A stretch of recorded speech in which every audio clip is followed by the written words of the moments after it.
e-channel. Ada suara perempuan tertawa, tapi merintih kesakitan.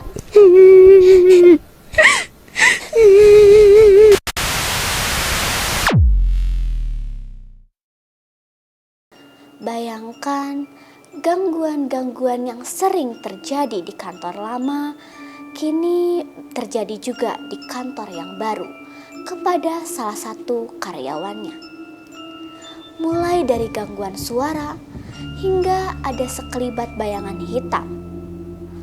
Malam ini aku akan membawa kalian lagi untuk menyusuri kisah nyata dari seorang karyawan perusahaan media yang ada di Bandung.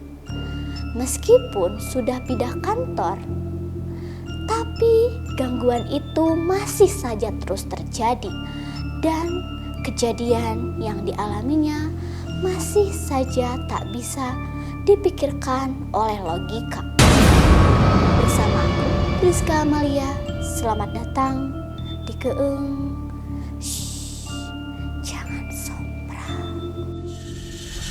Cerita mistis menyeramkan, mencegah mimpi buruk, teror, merinding. Semua itu ada di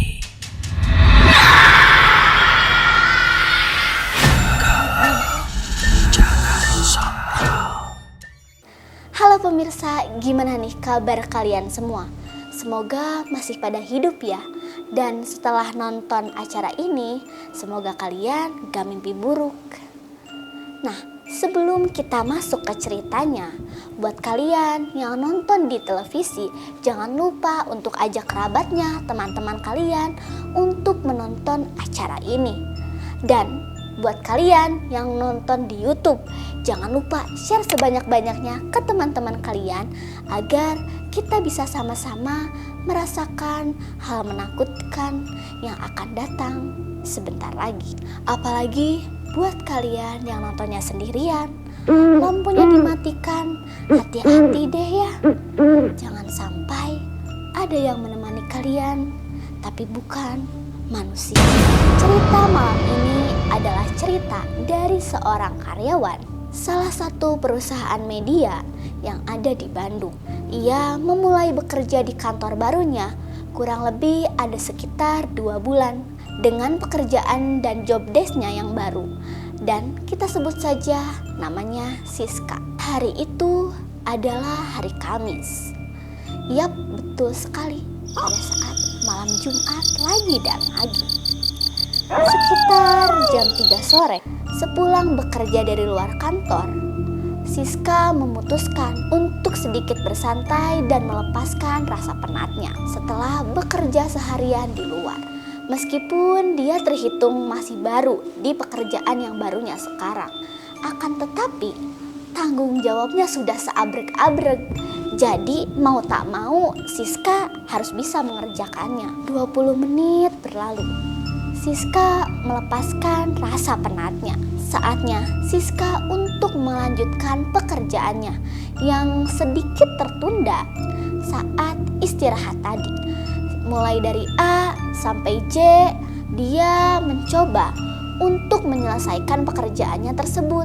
Semua jiwa dan raganya saling bekerja sama untuk menyelesaikan semuanya sendirian.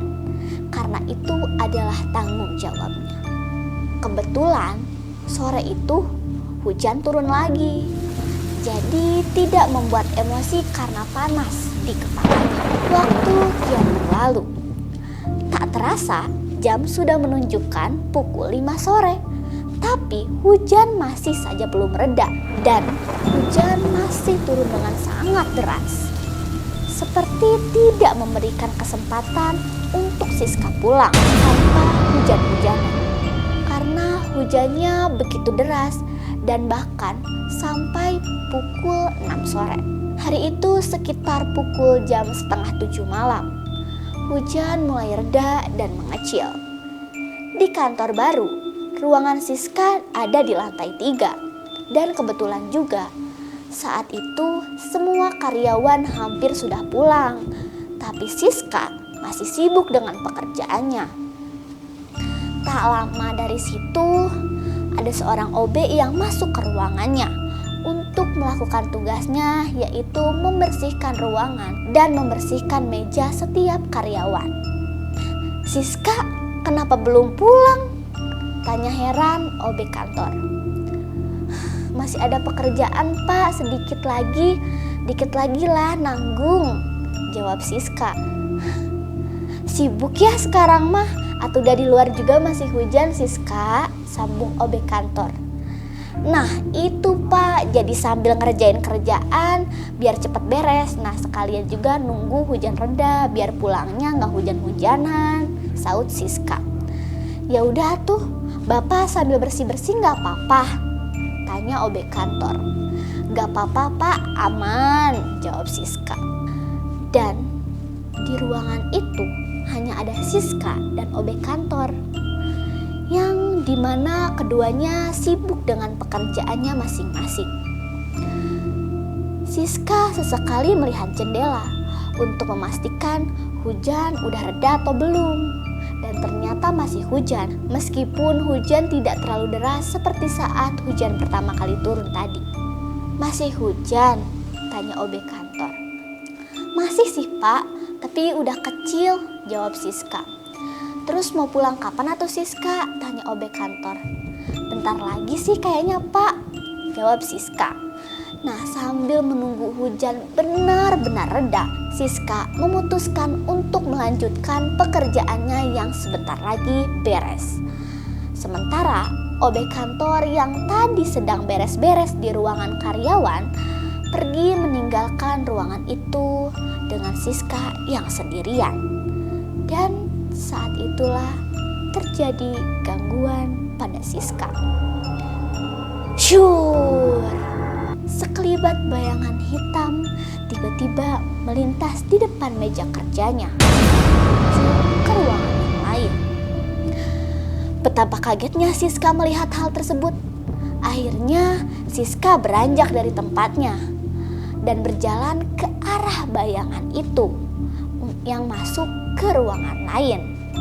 Dan ternyata setelah dicek, tidak ada siapa-siapa, kosong.